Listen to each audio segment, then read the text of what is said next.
the gastroenterology exam and all the other DM entrance exam are primarily focused on Nielsen, our standard textbook for pediatrics.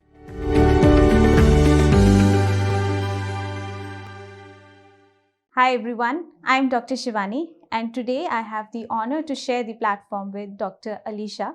She has scored rank 2 in DM Pediatrics Gastroenterology and today we'll know something about how she prepared for exam. So many congratulations, Alisha. Thank you, ma'am. How do you feel about it?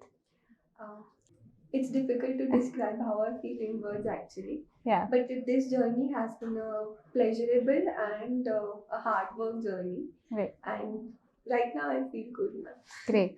So first things first, tell me something about yourself, like how you have started, where was your MBBS college, then MD, and through and through. So I basically belong to Rajpura from Punjab, ma'am, and Okay. I've done my MBBS from IGMC Shimla. Okay. Then I prepared for my MD entrance and I did MD Pediatrics from PGIMR Chandigarh, ma'am. Okay. Subsequently, I've been working in Chandigarh and side by side I was preparing for the DM entrance examination. And right now also I'm working. Okay. Yeah. Did you actually plan to do DM or you were okay with MD Pediatrics? To be honest, while I was doing MD, I never really understood why people need to do DM because I was enjoying practicing and experiencing the general pediatrics part. Then after I completed my MD and then started working in Chandigarh, at that time when I used to sit in the OPD, I used to realize that there are so many children who actually need super specialty care. Okay. And there have to be places where super specialists are available on the clock. So at that time, I decided that I need to do DM and it would be a better experience to practice as a super specialist rather than a general pediatrician. And more so in the OPDs, I used to feel that the need for pediatric gastroenterologists exists more than we realize it. That time I decided that I wanted to do DM in pediatric gastroenterology. That's great. So this was your first option. Yeah. So in PGI, it's already very hectic, schedule is very hectic. So how did you manage your time and how did you prepare actually?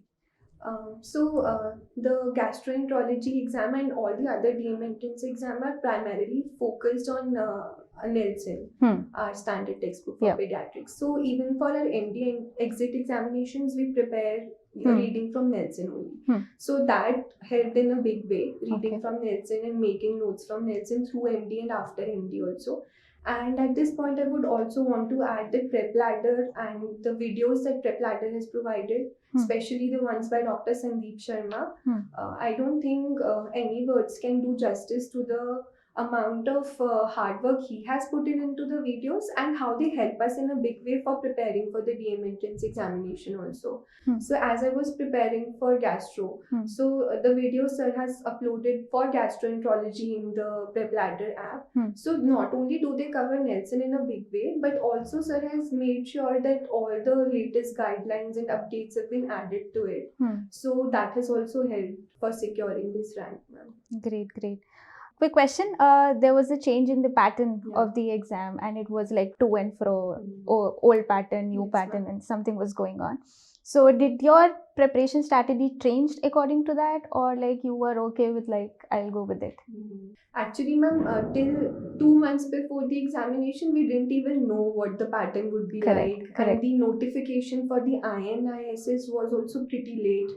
And even after the notification was out, we didn't know that the pattern would be previous AIMS like or previous PGI like. So we were confused for a long amount of time. We did not know what we are going to sit for, and that confused us also. We did not know whether to focus on the specialty part or the general part, so it influenced our prep. There is no doubt about it, but then again everything is from the same syllabus only. Right.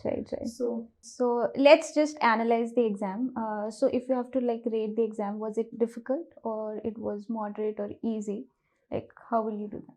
It was a difficult exam, ma'am. It was not an easy exam. Okay. And more so, in any examination, I think there are different types of questions. Some of them will be easy, some will be moderately difficult, and then some would be really difficult. So this exam was also like that. But as I was discussing with my friends also, this examination was a well-made exam. it rightly analyzed, or it rightly checked how much knowledge you have of the specialty. So it was a pleasure giving this exam, although it was difficult. It was difficult. So I'm pretty sure that whoever will be watching your video, they just want to know like what all topics you have to focus for, like if they have to go for the exam. This should be in your like revision list, right? So if you have to like point out those topics, just okay. For pediatric gastroenterology, for the general pediatrics part, we need to go through Nelson, and there's no doubt about it. In every entrance examination, Nelson will be asked. For the pediatric gastroenterology part, not just Nelson, but the latest guidelines and updates, especially on things like foreign body ingestion, hepatitis B and C guidelines, they've been asked again and again multiple times. Celiac disease is one part through which multiple questions have been asked every time. So these are the most important aspects of preparation, especially for the gastroenterology. I'm pretty sure that students will get a lot of help from all these topics, because this is like a guiding light for them also. You have scored a great rank, they'll also know that how they have to prepare. Coming back to grand tests, now did you like attempt gram test, or like you were solving the question bank, or you were just preparing for the theory? Like what was your pattern? To start with, I was preparing for theory. After I had around 2 revisions of the theory, then I started to do the tests. So initially I was doing only topic-wise tests, and those also helped after and before completing a topic. If you do it before, then you know how much you know, and after doing a topic, it helps to revise what you've read. As for grand tests, I've not done many, but I've done 3 grand tests, and I think that also makes you understand where you stand before the exam, and also helps in recalling the topics if you give the exam before the final. Correct. So something personal, if I want to know about Dr. Alisha, like tell the viewers about that. Anything you want to know?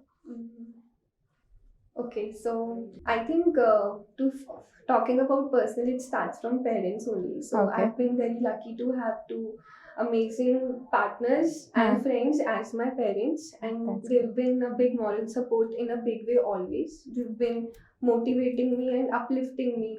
Both of my parents are not from medical background, but and that's also a big sacrifice for them to let your child be out and do what they want to do.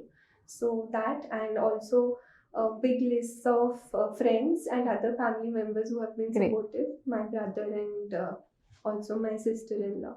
I would like to take a few names also. Definitely. Yeah, and that would be my best friend Anubhuti, Anu, Prerna, and Vishnu, Paritosh. All of these people have been like a backbone through the preparation. It's our honor to share this platform with you. We have gained a lot of information from you. Thank you so much.